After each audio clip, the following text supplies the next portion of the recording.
1절에서 우리 지난번 6절에 한편 손 마른 자를 치료하는 것을 가지고 유대교 종교 지도자들이 시시비비를 걸고 그랬죠. 이거 참 예수님 하시는 일을 전부가 다 반대하고 방해를 하고 회방을 놓는 그런 종교인이 과연 하나님이 기뻐하실까? 제가 전에도 말씀드렸습니다마는 진리를 대적하면 더 악해집니다. 하나님의 말씀을 거역하면 더 어두워집니다. 하나님을 섬긴다는 사람들이 어쩌면 예수를 죽일고, 이거는 당치도 않는 행동이지 않습니까? 그런 마음 가지는 자체가 강박한 자들이죠. 그러나 저러나 방해를 하든 회방을 하든 주님은 항상 약자 편에 서서 치료해 주시고 권면해 주시고 그들 편에서 항상 움직여 나가고 있습니다. 이 종교 지도자들은 사사건건 시비를 걸고 예수님에 대해서 올무를 걸려고 하지만은 주님은 그 반대로 그러면 그럴수록 하나님의 뜻을 따라 복음 역사를 하고 많은 일을 행하고 있었습니다. 이제 오늘 7절에서 우리 12절까지 보니까요, 이제는 이 복음 역사가 확장이 됩니다. 이방까지, 여기 두로와 시돈 이방 땅까지 이제 예수님의 소문이 퍼져나갑니다. 여러분, 율법시대는요, 이방의 복음이 전파되는 건 이거는 아니에요. 율법시대는 딱 본방만이 복음 전파되는, 또 본방만이 하나님을 섬기고 율법에 의해서 제사를 드리는데, 예수라는 이 아들이 떡 나타날 때부터는요, 이제 아주 천한 비천한 계급들이, 멸시와 천대만 받는 자들이 예수님을 중심해서 거대한 단체가 형성되죠. 그러니까 아직 은혜 시대에 온 거 아니에요. 지금 이 역사가 은혜 시대를 위한 역사입니다. 이 역사가요, 아직도 주님은 율법 시대이기 때문에 안식일 날 회당에 들어가서 가르치죠. 근데 회당에 들어가서 제사만 드리는 것이 아니라 병자를 고치니까 하지 못할 일을, 하나님의 뜻을 저버린다고 그렇게 회방을 놓죠.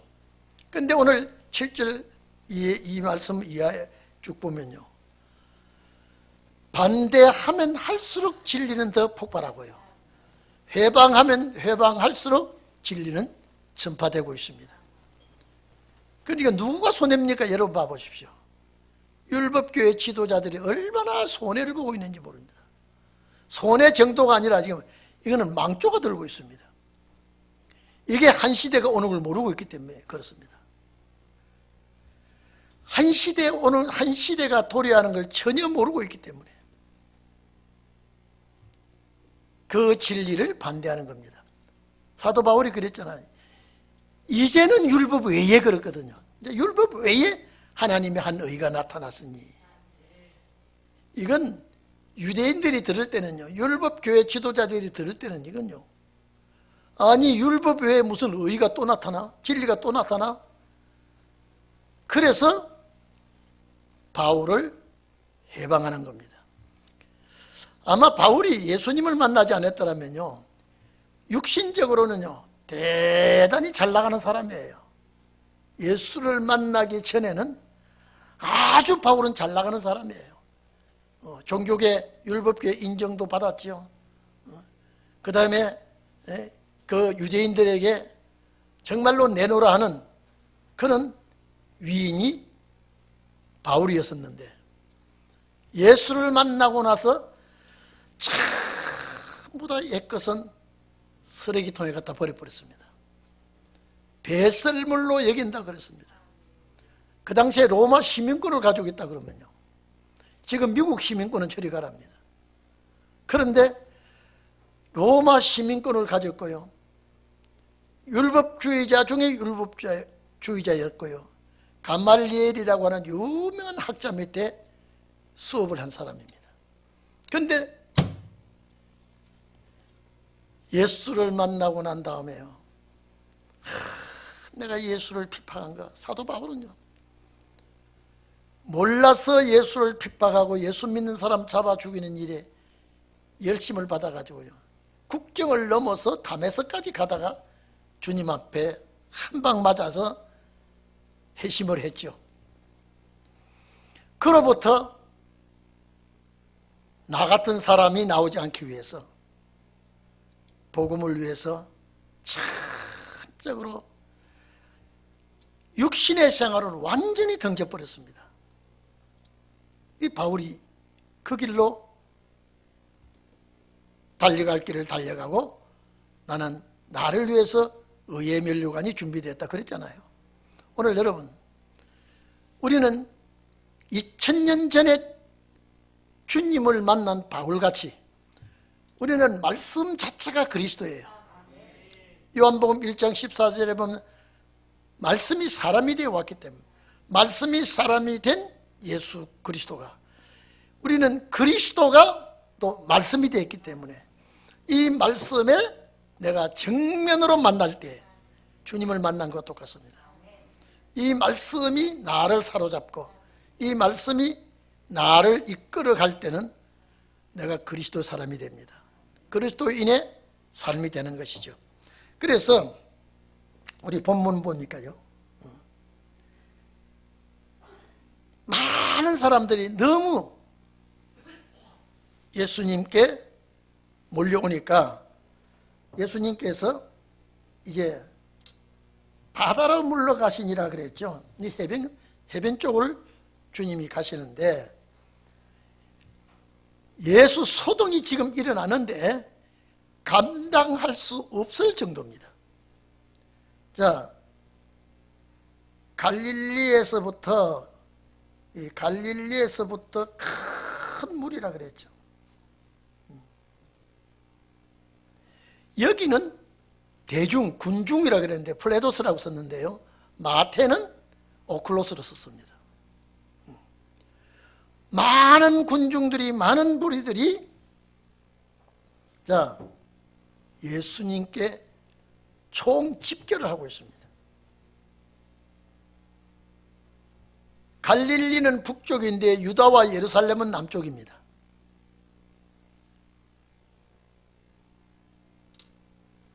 유다와 예루살렘과 이두메라 그랬죠. 이두메라고 하는 이 이두메는 여러분요, 헬라 사람들이 에돔인을 가리켜서 이두메라고 그럽니다. 이 에돔을 가리켜서 이두메라 그런다고 그랬죠.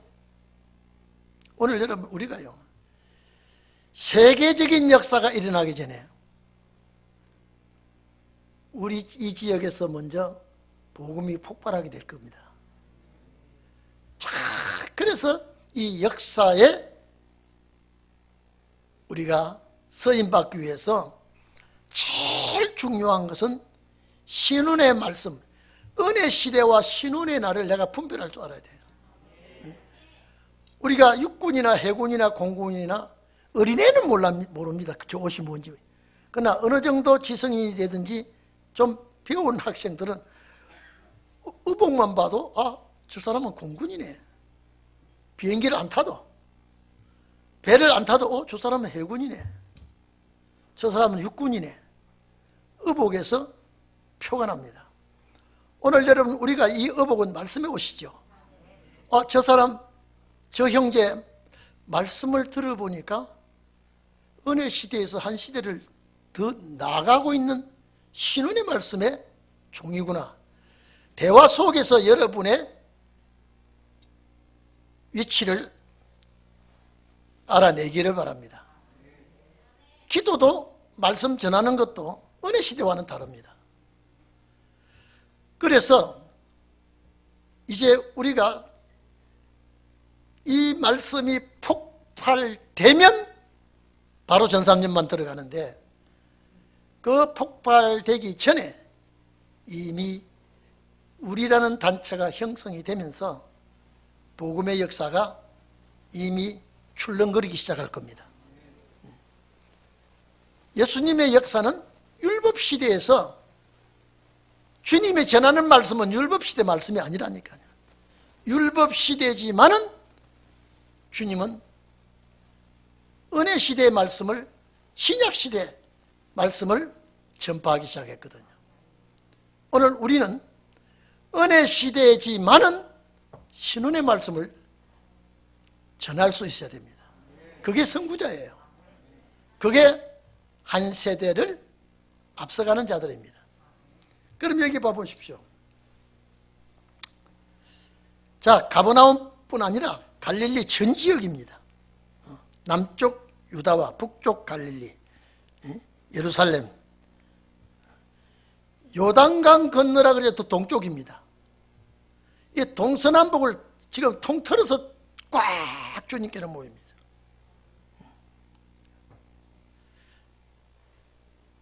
두로와 시도는 서북 쪽이죠.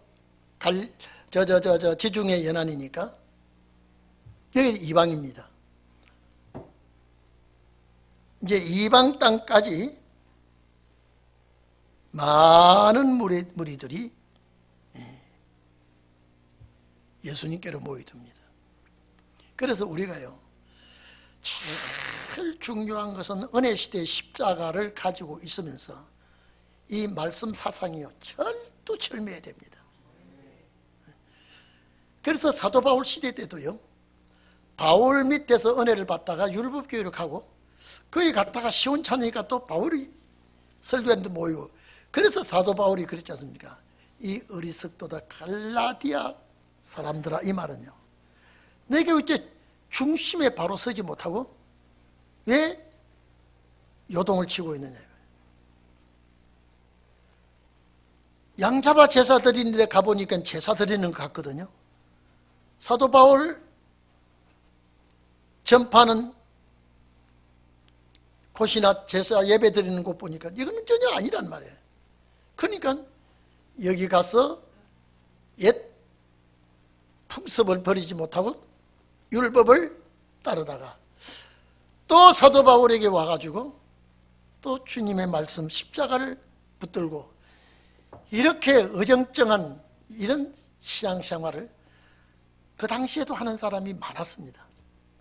오늘 지금도요, 이 말씀 참 좋다 아멘 하면서도 못 움직입니다. 그래서 옛 습관이 얼마나 중요한지 모릅니다. 옛 습관이요. 그래서 이 말씀이 딱 내 마음에 꽂히면요, 막 생각이 달라지고요. 또 분별이 생기게 되고요. 제일 먼저 보면 시대 분별이 생기게 됩니다. 이제는 율법시대가 아니구나. 십자가로 모든 것이 해결되는구나. 그걸 맨 먼저 깨달은 사람들이 선구자였습니다. 이제 역시 십자가 피만으로 아니구나. 여기에 플러스 알파 말씀을 갖다 접목을 시켜서, 그래서 피와 말씀으로 이긴 자들이 돼야 되겠구나. 이걸 우리는 마음에 새겨야 됩니다. 자, 그러면 보세요. 요단강 저편 동쪽에서 두로와 시돈, 이 서쪽 이 지역이죠. 근처에서 큰 무리가, 큰 무리, 허다한 무리, 이건요, 표현이 우리 한번 생각해 보십시오. 헤일 수 없는 많은 무리들이 예수님 한 분, 저분을 만나기 위해서 열리를 제쳐놓고 폐일은 하고 저 예수님을 만나야 내 병이 치료가 되겠구나. 자, 예수님 당시에 왜 질병을 고치느냐라고 하면은 우리 신혼의 날의 거울이라 그랬죠. 신혼의 날은 절대 건강해야 이 육체를 설 수 있습니다. 여러분 봐보십시오. 모세가 40년 동안 미디안 광야에 있으면서요, 그 육체를 단련했습니다. 몸살 기가 없었겠습니까? 피곤하지 않았겠습니까? 모든 것을 체질에 적응을 할 수 있도록 현실적으로 적응이 되도록 훈련시킨 그 몸뚱아리를 주님은 빌려 쓰는 거예요. 바로 왕궁에서 바로 모세를 불러서 출애굽 절대 안 됩니다. 왜? 가는 길이 꽃길이 아니기 때문에, 아스팔트 길이 아니기 때문에. 그래서 학문을 가르치고 무술도 배우고 했지만은 그것 가지고는 광야길을 못 가기 때문에 미리 자기 민족이 갈 광야로 몰아붙여서 40년을 훈련을 받았습니다. 그래서 이스라엘 백성은 40년 광야 생활이지만요, 모세는 80년 광야 생활입니다. 지도자는 꼽쟁이, 곱으로 더 훈련을 받았거든요. 40년 동안 자기 재산도 없어요. 처갓집에 몸담고 있으면서 평안한 삶을 살지 못했던 그를 출애굽할 때 신과 같이 서면서 거대한 이 애굽 제국의 바로를 꺾어버리는 거 보세요. 모세는 양치는 목동이에요. 무기도 가져가지 않았고 호위병도 데리고 가지도 않았습니다. 양치던 지팡이 하나 딱 가지고 바로가 볼 때는 저 인간, 저게 늙은 인간이 저게 지금 바로 왕 내가 어떤 위치에 있는데 내가 누군데 저 지팡이 하나 가지고 나한테 와? 아마 그랬을 겁니다. 그러나 보이지 않는 모세 앞에는 천지를 창조한 여호와가 함께 했거든요. 신혼의 날도 똑같습니다. 오늘 여러분들을 주님 쓰실 때에 시련과 연단받은 그 육체를 쓰시는 그런 역사가 일어날 때에 이 예수님 당시에 은혜 시대가 오지 않았을 때에 이미 은혜 시대에 기초를 닦는 것과 같은 이런 역사가 일어나기 시작할 겁니다. 그래서 신혼의 날이 일어나기 직전에 이런 역사가 일어납니다. 그러니까 여러분 봐보십시오. 예수님 앞에 이런 군중이 모여들더니 오순절 마가다락방에 성령 꽝 그들에게 임하고 나니까요, 베드로가 설교하니까요 예수님보다 더 많이 모였어요. 4,000명 5,000명이 모였다 이 말이에요. 왜 그럴까요? 그에게 임한 신의 역사가 이제는 예수님께로부터 역사하던 모든 정권이 베드로에게 넘어와 버렸습니다. 이게 신혼의 날도 똑같습니다. 여러분에게 이런 역사가 임하기를 바랍니다. 이런 역사가. 그래서 허다한 무리, 큰 무리가 예수님께 모여들었을 때, 자, 이분이 주님의 옷을 만지기만 해도 내가 낫겠다, 이런 마음을, 간절하고 애절한 마음을 가지고 주님께로 모여들었습니다. 그래서 두로와 시돈 근처에서 허다한 무리가 그의 하신 일을 듣고, 여러분 하신 일이 뭡니까? 하신 일, 하신 일요, 이집기사입니다. 그가 하신 일, 제사장들과 서기관들, 바리새 교인들, 이는 율법사들과는 언쟁을 했어도 찾아오는 그 연약한 무리들 앞에서는요, 정말로 하신 일이 너무 크고 대단한 일을 하셨죠. 여러분, 지금은요, 만약에 이 소문이 퍼진다 그러면요, 눈 깜짝할 새에 세계 다 퍼져버립니다. 지금 그런 시스템이 다 되어 있습니다. 이 당시는요, 이런 시스템이 없어요. 입으로 전한 것이 싹 전파된 거거든요. 구전으로 입으로 전파된 거예요. 지금은요, 예? 전파될 모든 기구들이, 전파할 수 있는 모든 여건들이요, 얼마든지 많이 있습니다. 하면 이 소식이 전파된다 그러면요, 삽시간에, 이거는 예수님 당시에 매꼽쟁이를 퍼져나갈 겁니다.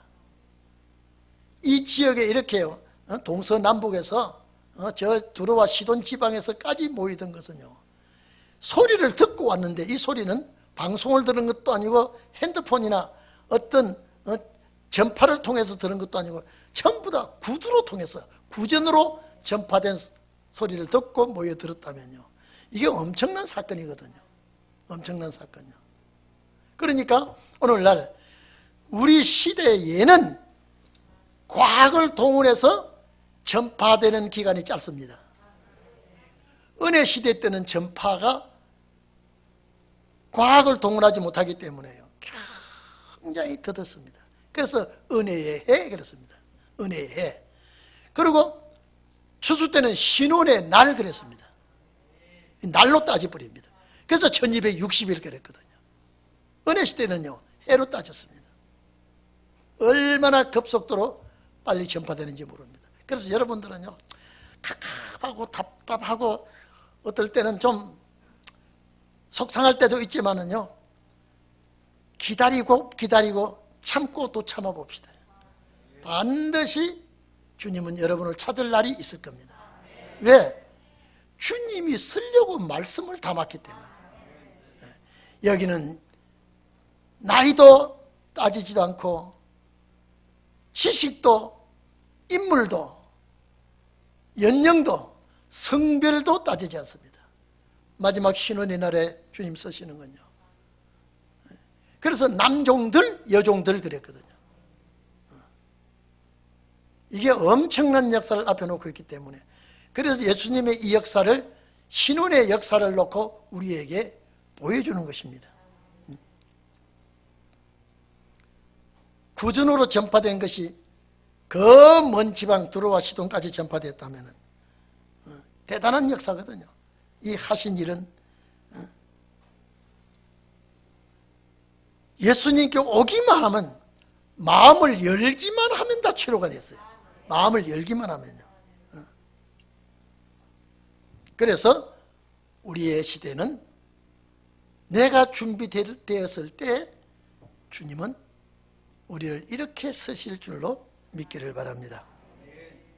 그래서 자, 우리 9절 봅시다.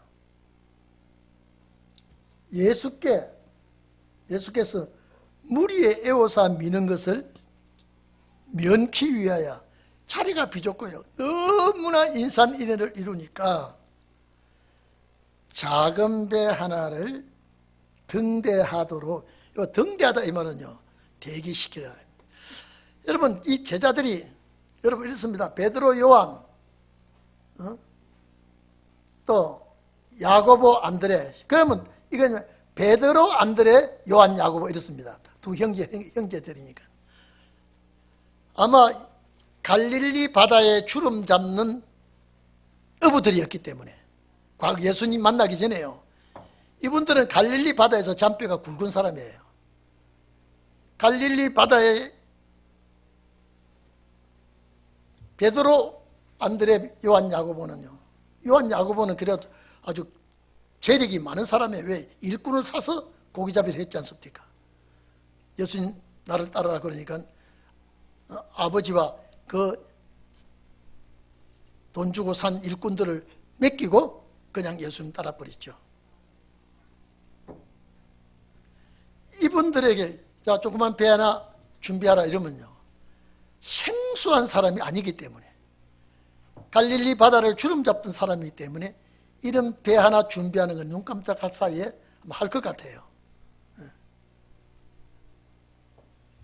누가 배를 어떻게 가지고 있고 어떤 배를 누가 어떻게 가지고 있고, 이 사람들은 갈릴리 바다에서 자라났기 때문에 바로 누구에게 부탁을 했던 간에 준비할 수가 있거든요. 그렇죠? 생소한 사람들이 아니니까. 그러니까 명령을 하니까 바로 대기를 시킵니다. 이 제자들이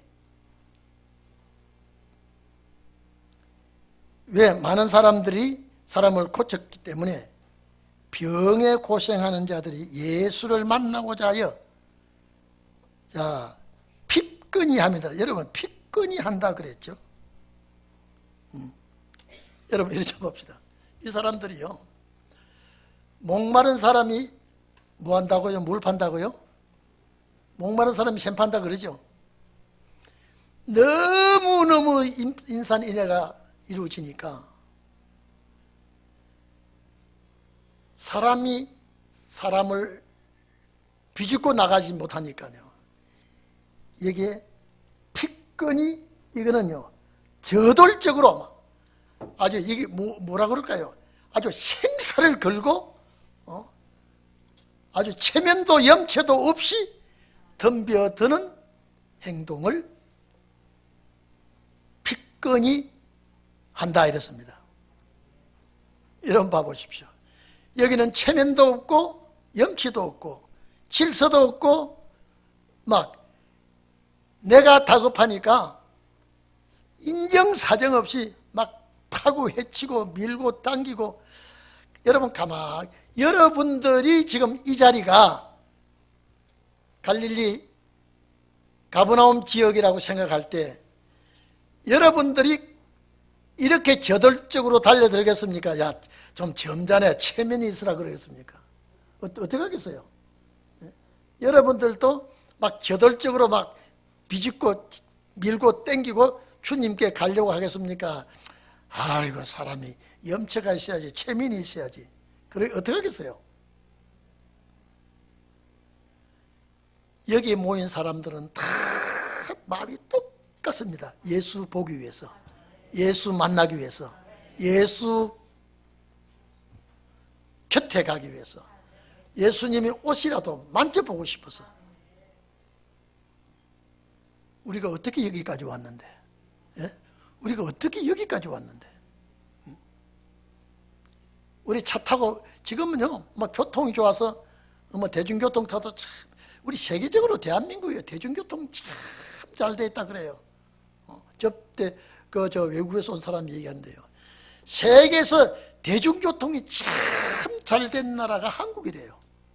뭐 버스도 있고 마을 버스도 있고, 택시 회사가 막 이름도 모르는 택시들이 막 널널하고.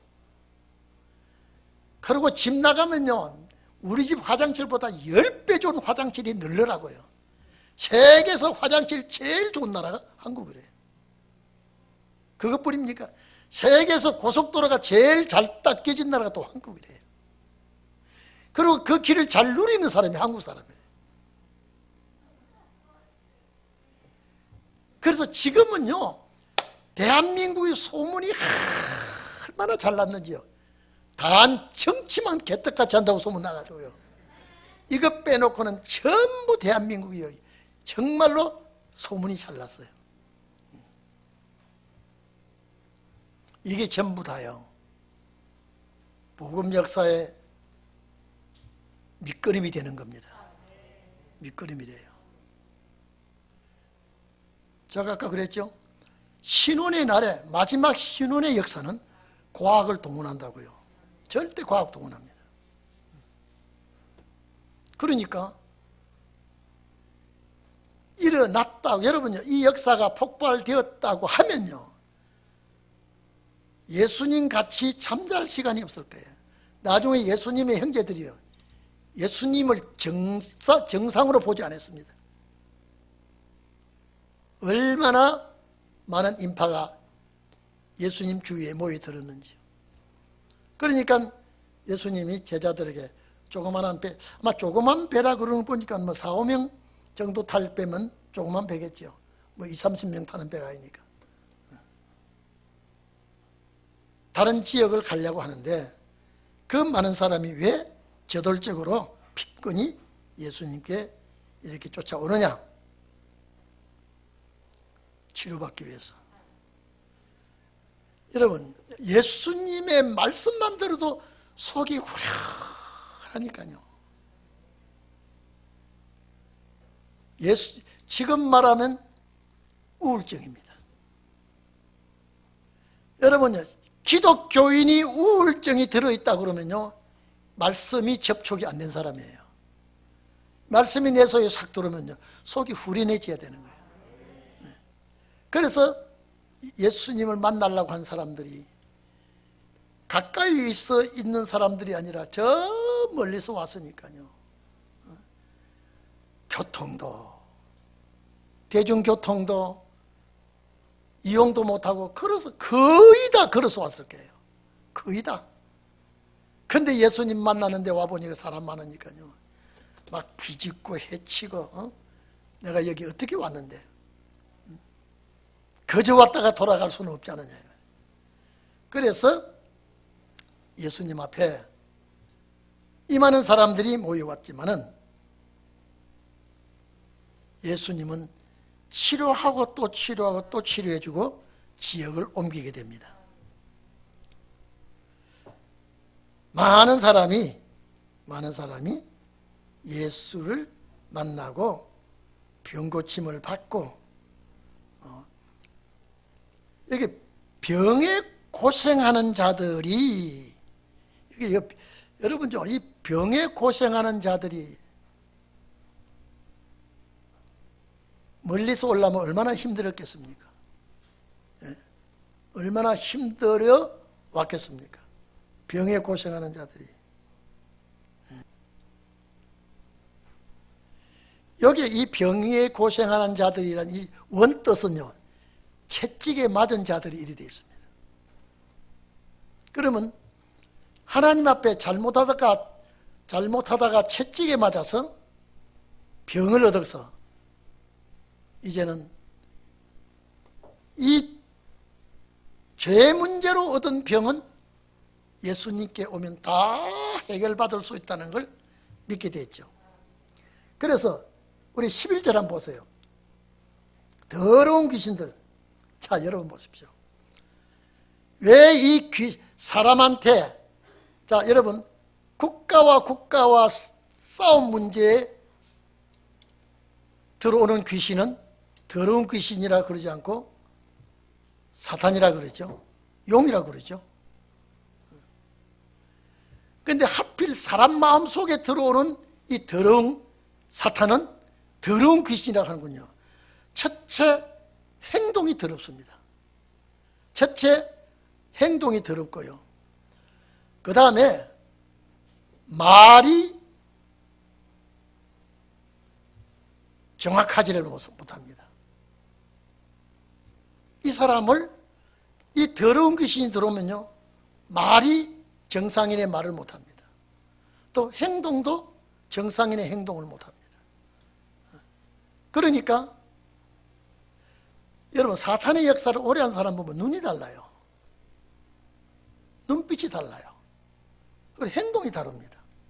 표현이 달라요. 그러니까 이 사람을 정상적인 사람으로 가지 않기 때문에 추하게 만들고,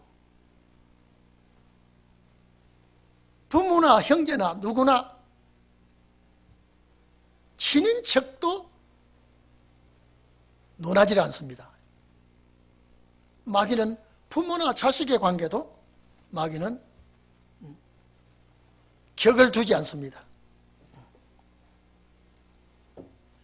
그런데 여러분 보십시오. 이 더러운 마귀라는, 이 사람한테 오는 이 사탄은요, 다 더러운 마귀라 그럽니다. 음란한 마귀, 남을 해코지 하려고 하는 마귀, 거짓말하는 마귀, 사람을 참 세상보다 혼란스럽게 하고 더럽게 하는 것이 이 사탄이요 마귀거든요. 그러니까 사람한테 접선하는 이 마귀는 그래서 사탄이라고도 않고 마귀라고도 아니하고 더러운 귀신이라 그런다 말이에요. 이 더러운 귀신이라는 그 뜻이 있습니다. 사람의 행동을 하지 아니하고 더럽고 추한 행동을 하게 되고 거짓을 나타내기 때문에 이 더러운 귀신들도 참 여러분 봐보십시오.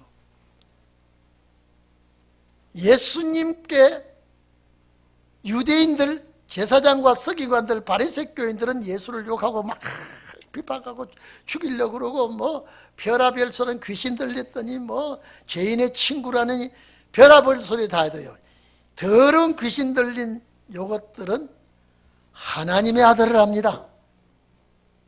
제일 먼저 이 더러운 귀신 들린 자는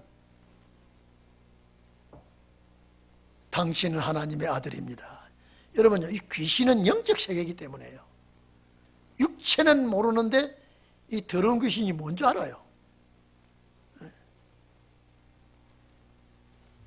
여기 예수님께 막 인산인해로 모이들은 이 사람들도 정말로 이 시대의 선지자인 줄 알고 이 시대의 이민족의 참 훌륭한 지도자인 줄을 알고 따르는 자들 중에도 하나님의 아들이라고 믿는 자들이 몇 프로가 있을지 몰라요.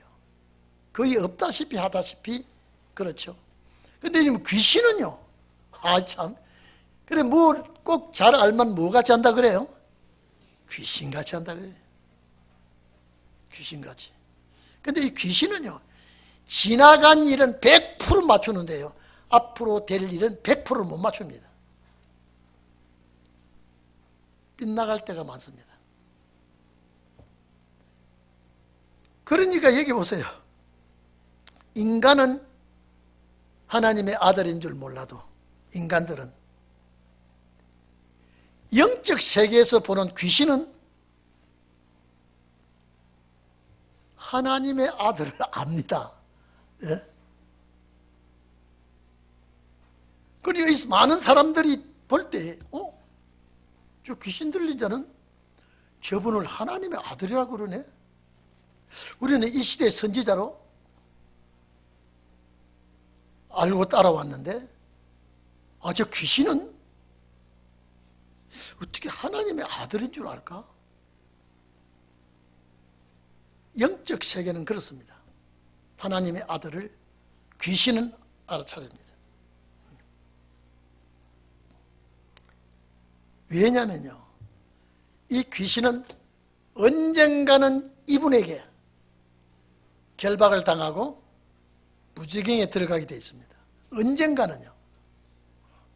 그러니까 아직도 우리가 때가 되지 아니하는데 우리를 해하러 오십니까? 이렇게 귀신이 말할 때도 있고요. 왜 그 앞에 설설 엎드려? 여러분, 귀신은 절대 사람한테 들어오면요, 안 빕니다. 큰 소리 빵빵 치고요, 아주 호되게 이 귀신의 역사를 보면요, 막을 길이 없고 당할 수가 없는 이 귀신 들린 자인데, 예수님만 만나면 엎드려. 절절매는 건 뭐냐? 귀신같이 합니다.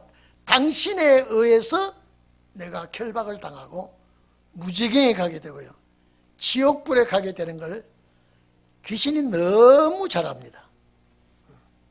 그러니까 왜 엎드려서 설설 빕니까? 나를 잡아서 해야지 못하고 그냥 두십시오. 나를 그냥 두십시오. 사탄이 예수님께 엎드리는 것은 당신의 손에 의해서 내가 멸망을 받을 텐데 아직은 때가 아니지 않습니까? 이렇게 쩔쩔매고 빌면 예수님이 그래, 너 좀 있다가 너 큰 많은 사람을 가지고 놀고 이 해방을 하고 장난을 치다가 내가 너를 잡겠다 이렇게 할 줄 알고요. 언제나 마귀는 예수님 앞에 머리를 숙입니다. 항상 그렇습니다. 오늘 여기도 더러운 귀신이라 그랬죠. 여러 귀신이 복수가 되어 있습니다. 딱 귀신은 하나인데요.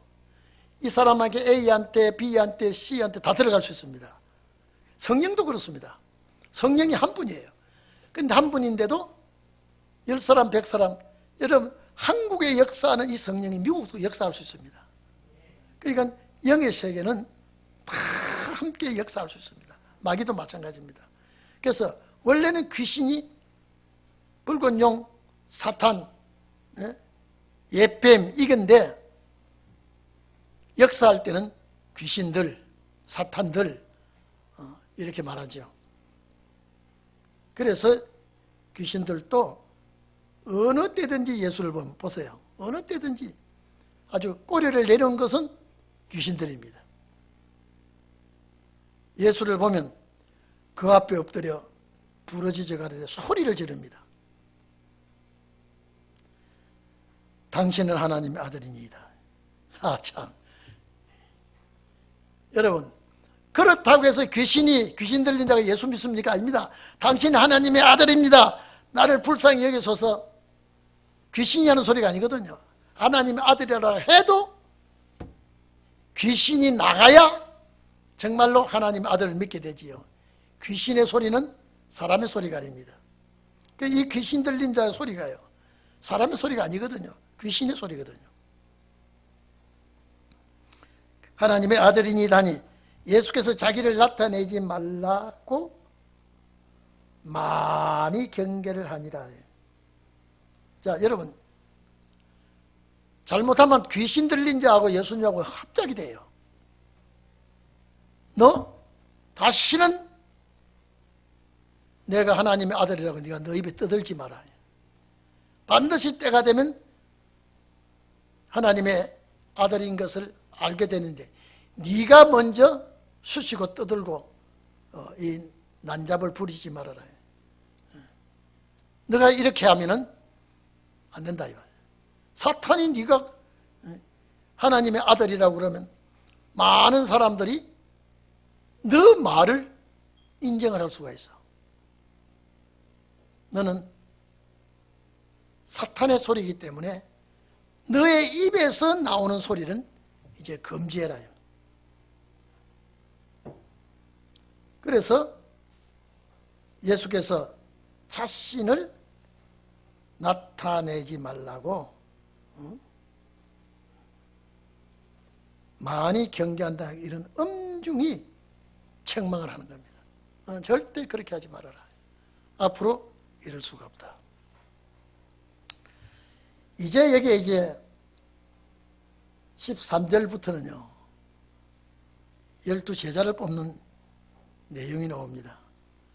이 내용은 돌아오는 금요일날 하겠습니다.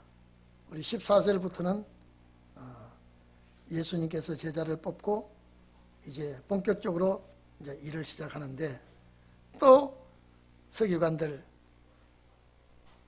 바리새 교인들이 예수님을 책잡고 대적하려고 합니다.